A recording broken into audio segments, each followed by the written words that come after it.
Dear students, in this video lecture, we will critically appreciate the poem Enterprise by Nissim Ezekiel.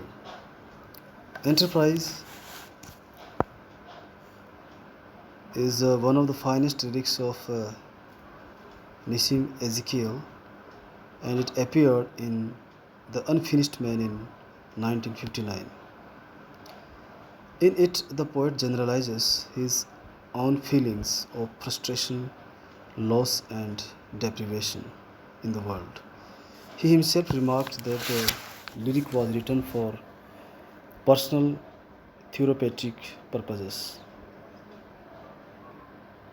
Ezekiel thus sought the psychological relief which results from revealing our troubles and frustrations to an intimate, sympathetic friend. But the poet has deftly done this analysis and exploration in generalized term so that enterprise has become a metaphor for a symbol or an allegory of the human condition on earth. The poet describes symbolically the frequent efforts, failures, and frustrations that man has to experience on earth. A number of people, including the poet, start on a pilgrimage.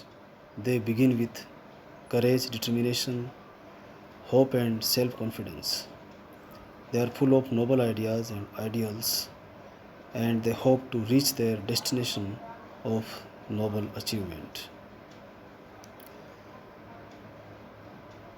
The lines, to quote the lines of the poem, it started as a pilgrimage, exalting minds and making all the burden light. The second stage explored but did not test the coal.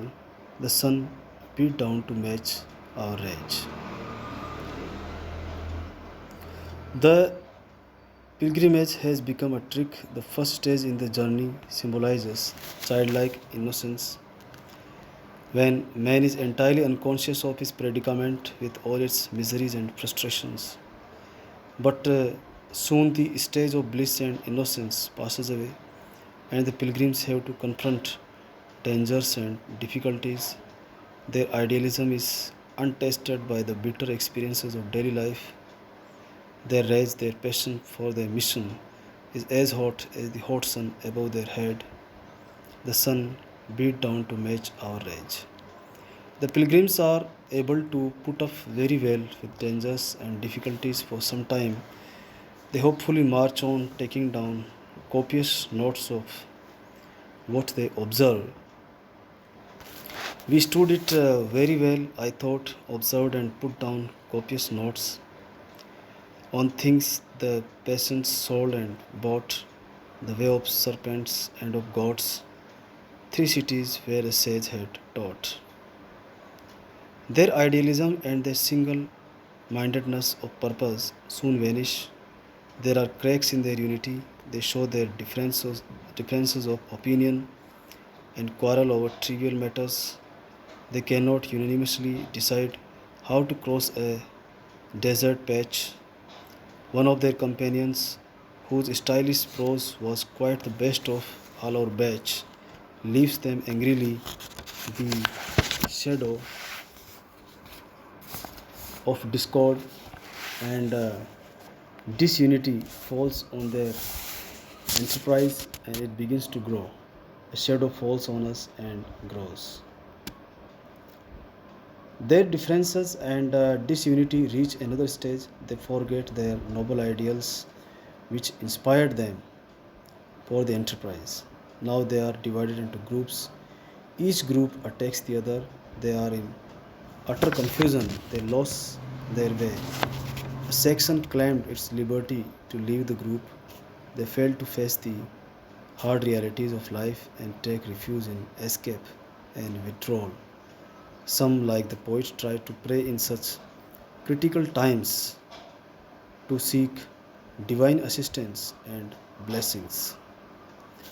Their leader feels that he smelt the salt He feels that they have reached a dead end and must go back, and their enterprise must end.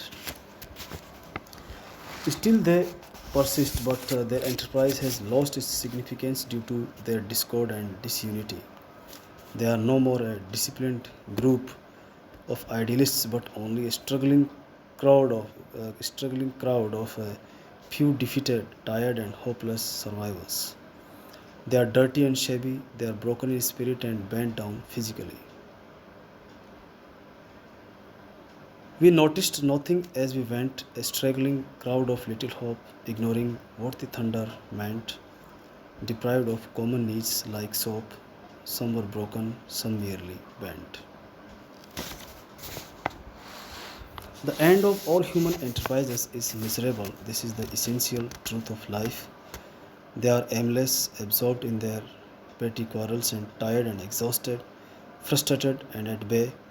The lacklusters, the luck, the lackluster travelers do not even hear the thunder, which is symbolic of spiritual regeneration, and even if they do so, they ignore.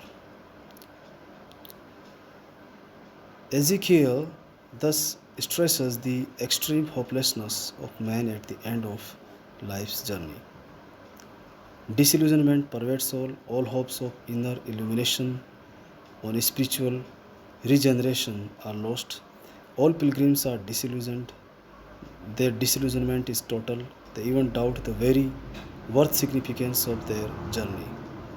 It seems to them to have been futile and meaningless. They belie their noble aspirations. There is sorrow and suffering on every face. They are aware of the fact that their actions have neither been great nor rare. Home is where we have to earn our grace. The last line contains the moral of the poem. The poet suggests that all efforts to escape from life's realities are futile. He must gracefully accept the limitations of our worldly existence and should strive to do our best within those limitations. The purpose of human life is to accept heroically our lot in life and do our best to earn grace by serving God and humanity. The words home and grace are highly symbolical and suggestive. Home implies the reality principle which must be accepted with a spirit of calm, resignation, and cheerfulness, and we should make the best grace out of it. Redemption could be sought in the worldly reality. Acceptance of reality would give meaning to and impart grace to life. Enterprise is a short lyric in 6 stanzas of 5 lines each. The poem has a well marked rhyme scheme and an incantatory music all its own. Ezekiel has composed a beautiful poem on ordinary human situation.